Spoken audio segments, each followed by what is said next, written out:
Oh, I just felt the rear come up.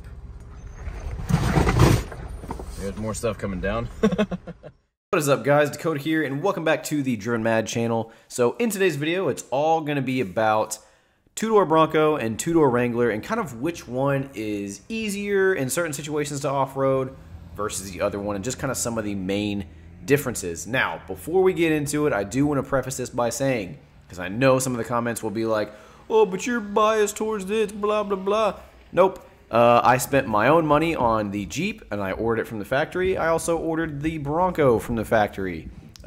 Spent my own money on both of them. I also have another Jeep Wrangler. I also have owned two other Fords, a Raptor and a Shelby GT350R. So, no bias here. We're just going to talk about things that we noticed, things that are different, and then at the end of the day, we'll kind of, my pops and I will talk about what we noticed, what we thought was better versus what we thought was worse and whatnot. And we'll just have a fun day out exploring. So let's go ahead and get started.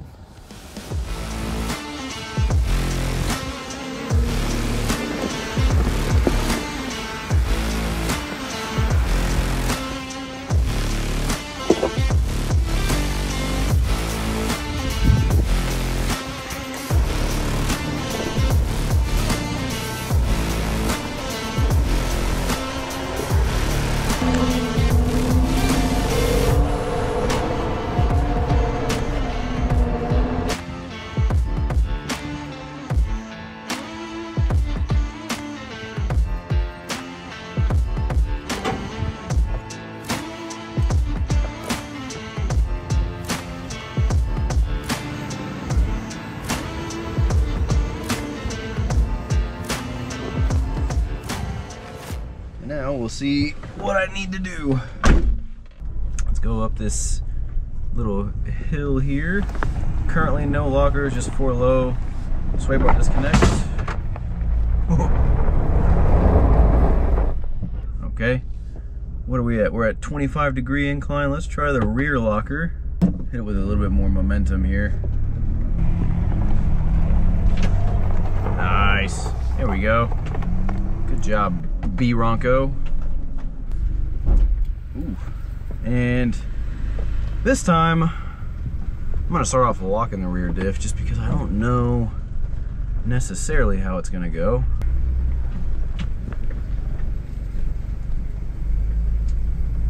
Looks pretty good so far. Aha. Okay, let's try that again. See if I can just get some momentum and kind of make it up that.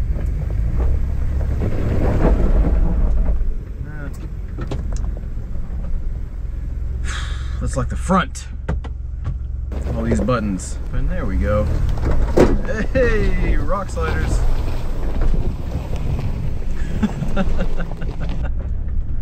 Alright, now we can go ahead and disconnect those bad boys. Okay, so just kind of getting to grips with it, and when it starts to get really uneven, it definitely likes to have kind of both axles locked.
The only thing that sucks about doing stuff like this, guys, is it's really, really hard to convey on camera like how steep something is, which really sucks. Like that. God, that feels odd. No. Alright. Front locker, in drive. Let's do this again. There we go. Like a champ. It does feel so odd when you're at like 17 degrees and then going up a 20-something degree incline. It feels so weird, but on camera it's like, oh yeah, any vehicle could do that. Like, yeah, okay.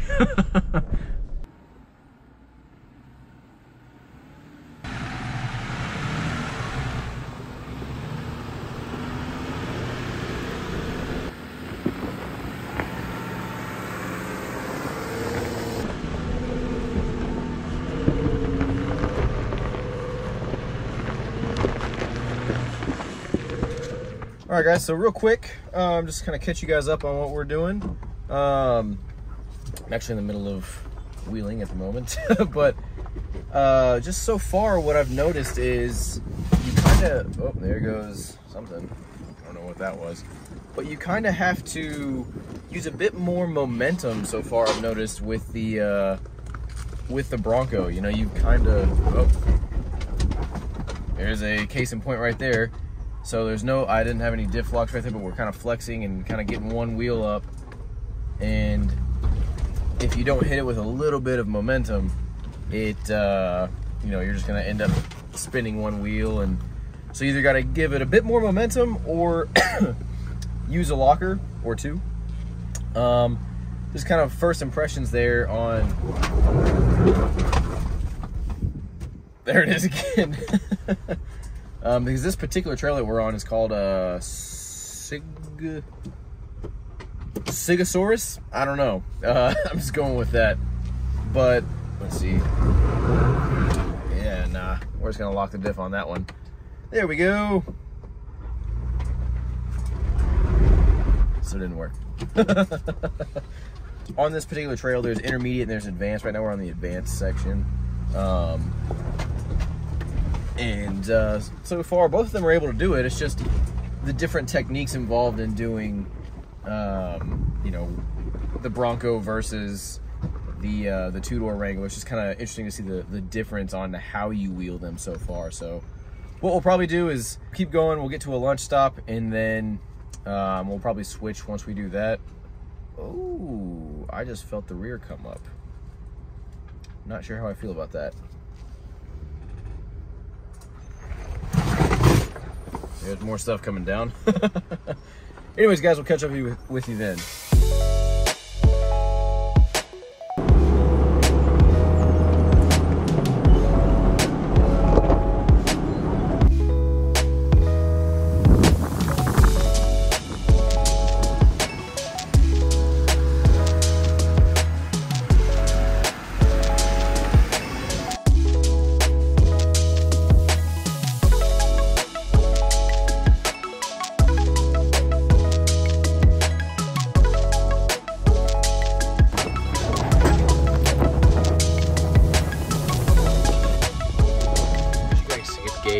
So he's up there, right?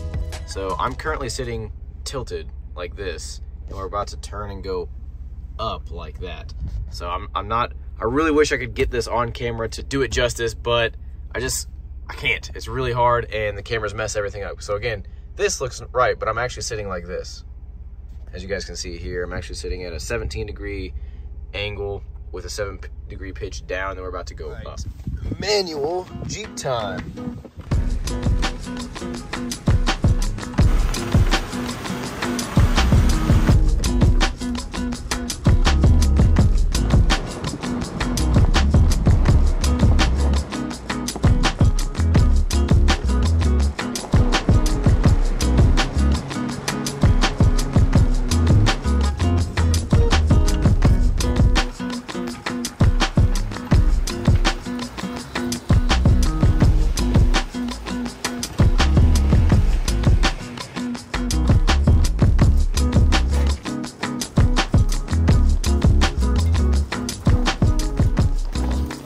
just did this in the Wrangler, and I couldn't see. You come up and you drop, and this is a super tight turn. I had to make 3 points. I wish I was recording it because it was actually pretty intense. But naturally the camera won't do it justice, but let's see what the Bronco can do. All right, slow down, slow down. All right, now as you come down, unlock the front, and you can leave the rear locked.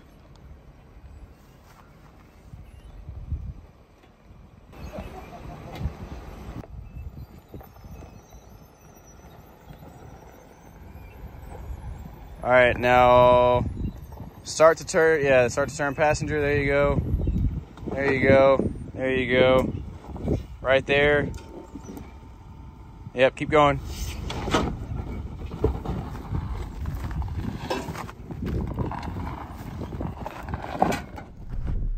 All right, so we're about to go down this little descent here. Apologize for if there's any wind noise or anything like that. First thing I'm noticing is I cannot see what I'm doing. You know, this particular Jeep doesn't have, because it came out before they did the front camera. So, but we should be good, I think. Oh my God.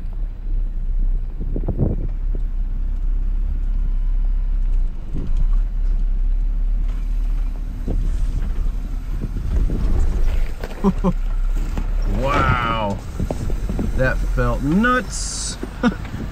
I definitely think I came down that at the worst angle for sure. That was rough.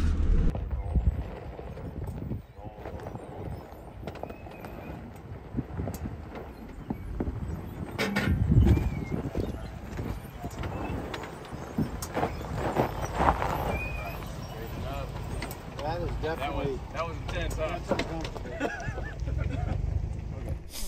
Alright guys, so we're back at camp, and I got my pops here with me, and what we're going to do is just kind of talk about our day, hopping back and forth between the Bronco, which you guys can't see, it's out of shot, and then the Wrangler.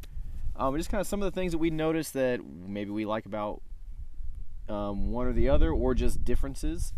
So first things first, before we get into it, this Jeep is a 2018 Rubicon, so locking front and rear diffs, sway bar disconnect. It's on 35s and a 2-inch Fox lift, and it's a manual. The Bronco, bone stock, Sasquatch, Badlands equipped Bronco, so same thing. Front and rear lockers and sway bar disconnect, also on 35s. So, which one did you hop into, and was the easiest to drive off-road? Okay, so for me personally, you know, I drive a Wrangler every day, so I found the Jeep to be the more natural ride, right? The steering, the location of all the gauges, etc. Yep. What I noticed when I switched vehicles was the two things I noticed were that the engaging of the front and rear differentials on the Bronco, you have them on the dash there, and they engaged and disengaged more readily, especially disengaged. Yeah. More readily. They seem to be a little more, you know, I don't know, quick refined. disengage, yeah. And of course, the obvious thing was the forward-looking camera. Yep. It's kind of a pig looking over that square hood. Yeah. And if you didn't have that camera, it would be really hard to see. Yeah, because even over the Rubicon, which has the rounded hood, yeah, you still struggle to see. Yeah. So the camera, those would probably be the two immediate things that were favorable to the Bronco for me. Yeah.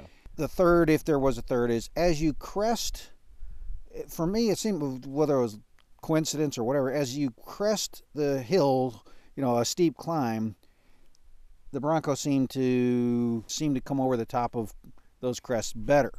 It felt more confident coming over the top of stuff for some reason. Yeah.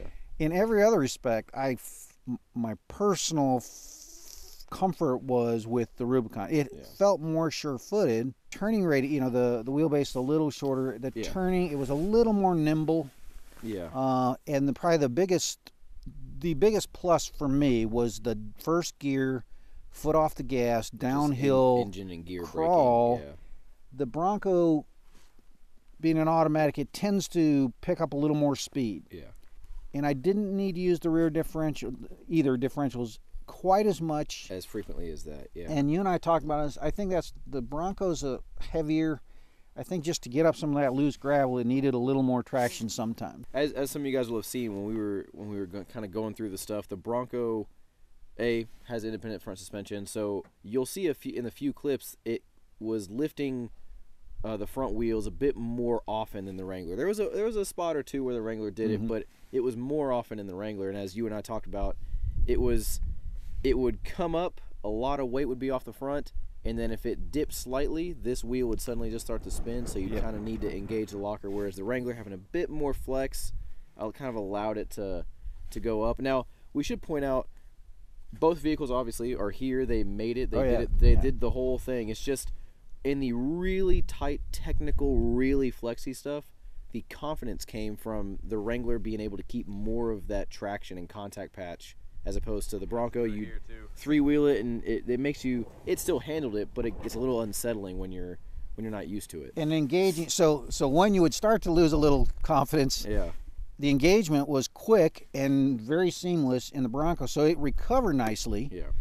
So the Rubicon seemed to avoid the discomfort in the first place a little better, and the Bronco seemed to recover from discomfort a little better, because you just tap that rear differential, and that cured it 90% of the time, and.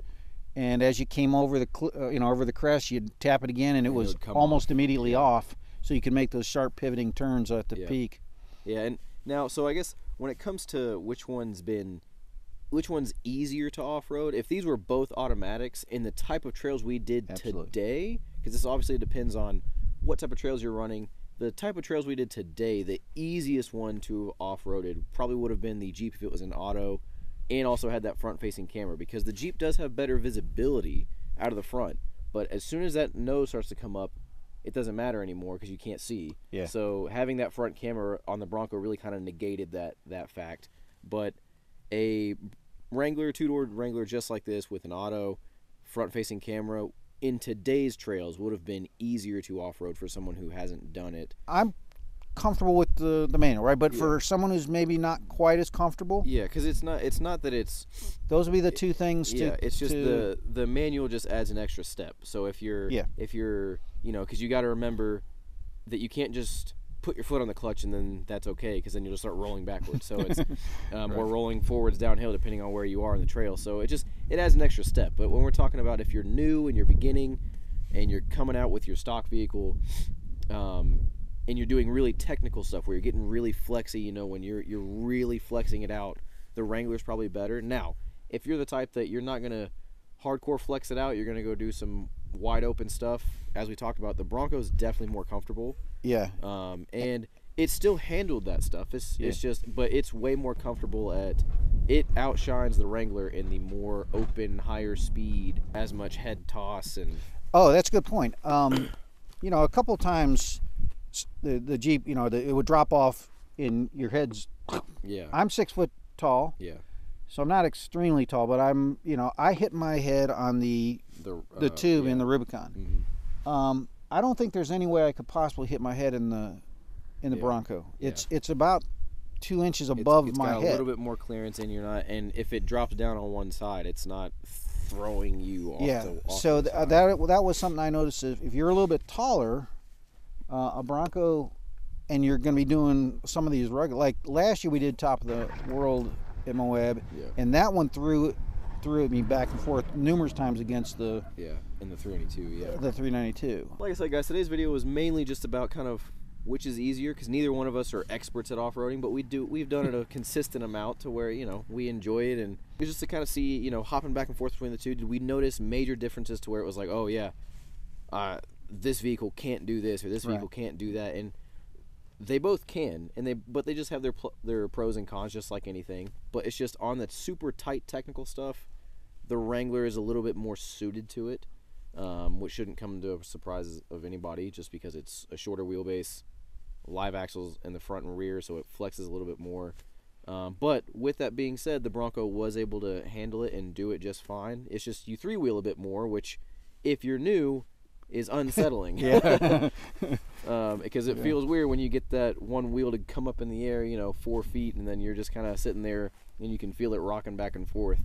But it's still, both of them did great. We barely scraped anything today. Again, anyways, guys, when it comes to which one's the easiest, depending on what you like to do, if you want to be the rock crawler, this one's probably the easiest to feel more comfortable with. You can do it in the Bronco, but this will feel a bit more sure-footed, and I feel like because that's kind of where we're both at. And obviously, guys, I know some of you guys are going to say in the comments, oh, well, if you do this to the Bronco, I'm aware if you modify it, it will get better. But we're just talking about if you just buy it and you wanted to go out and off-road, how would it be? And again, it still did good. It's not like it couldn't do an obstacle. We never one time got stuck. We never had to pull out the straps and pull anybody. They both made it through just fine. So what would you think would be the one option on the Bronco if you had to do one option? Would you give it more lift, or would you? I think if I was to add something to the Bronco, I think I would just want a bit more down travel. So maybe if that's a lift, to get it to just droop a bit more when it goes into those corners or into those dips, to just make sure to try to keep the contact patch the same. Most of what we did today, if it had an extra inch of just being able to come down a bit more, yeah, we wouldn't have had to engage the lockers as much. Yeah, that sounds about right. Front, the hood is definitely, it doesn't come down like the Wrangler, but the camera makes up for it. Yeah, it's almost a distraction at times. I preferred taking my line out the front window. Yeah. But when you're coming over a cliff and you don't know if you're going to drop off a cliff or if it just or if you're going to have to turn left or right immediately. You can't help but come to like that feature very quickly. Either one is good. It's just a matter of what do you want to do. I mean, we've talked about it in length where, for me personally, when it's two-door to two-door, as a vehicle, if you can only have one car, I'd rather have the Bronco, just because on the way home at 80 miles an hour, it will feel more stable. It gets better gas mileage. But when it comes to off-roading, if you're really into the rock crawling technical stuff, that's probably the way to go. If you want to do a mix of that as well as some high-speed stuff and just kind of maybe some more moderate stuff, you're not going to have any issues with the Bronco. So you took this to Moab, yes, and the altitude, the power was really affected. Yes. I noticed, I'm not sure what the altitude is here. Yeah, we'd have to check. But on the last, leg coming in here, I basically had to take it out of 6th gear and put it down in 5th gear to maintain that speed, to keep up with you. So that's that's a consideration. So Jeep, if you're watching, start doing some stuff to the two-door. Throw a 4xe at it, throw something at it, give it some more power. But anyways, guys, hope you guys enjoyed the video and enjoyed our little conversation here at the end. If you did, make sure to give it a like and subscribe for more videos, and we will see you guys in the next one. Take care.